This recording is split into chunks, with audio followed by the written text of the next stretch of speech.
কোরআনের আইন কয়জনে মানে? কোরআনের আইন হচ্ছে কোরবানি যে ব্যক্তির কাছে 52 ভরির উপর পরিমাণ স্বর্ণ অথবা নগদ টাকা থাকবে সেই পরিমাণের সেই ব্যক্তিকে কোরবানি দেওয়াটা ওয়াজিব।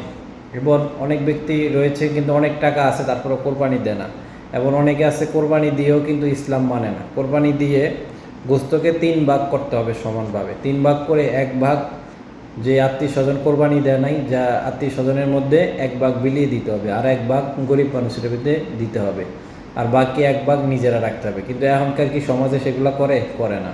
গরিব মানুষ আসলে তাদেরকে 1 টুকরা 2 টুকরা দেয়, আত্মীয় স্বজনকে তো দেয়ই না, আর গোস্ত ফ্রিজে রাইখা দেয়।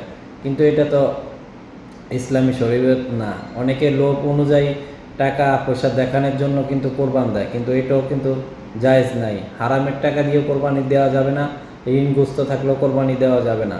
ঠিক আছে, কোরবানি শুধু দিতে হবে, টাকা পয়সা থাকবে, স্বর্ণ থাকবে আপনার কাছে, আপনি কোরবানি দিয়ে এভাবে করতে হবে। কিন্তু এটা আমাদের মানে না। আগের কালের মানুষ ছিল বেশিরভাগ মূর্খ, মোবাইল ছিল না, স্মার্ট ছিল না, কোরআন আইন সম্পর্কে জানতো না। কিন্তু এখন মানুষের মোবাইলে স্মার্ট মোড, এখন মানুষ এগুলোও জানে বুঝে, যারা ইয়াং জেনারেশন আছে। কিন্তু আগের কালে মানুষ এগুলো কোনোভাবেই মেনে নেয় না, মানতে চায় না। এটাই হলো আমাদের সমাজ।